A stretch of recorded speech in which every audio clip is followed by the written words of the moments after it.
একটা বিষয় শেয়ার করি, আমি কখনো এটা বলিনি কোথাও,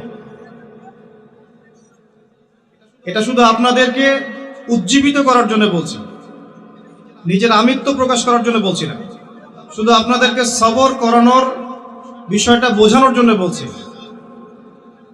যেদিন আমার বিয়ে হয়েছে সেই রাতে আমি দাওয়াতি সফরে গিয়েছি, এর সাক্ষী শুধু আল্লাহ আর আমার স্ত্রী।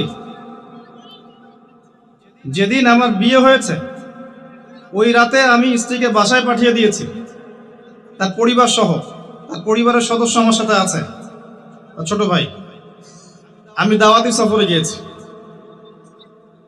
আর আমার স্ত্রী বাসায় গিয়েছে একা তার পরিবারের সাথে। তো দিনের প্রতি মহব্বত থাকাটা খুব জরুরি।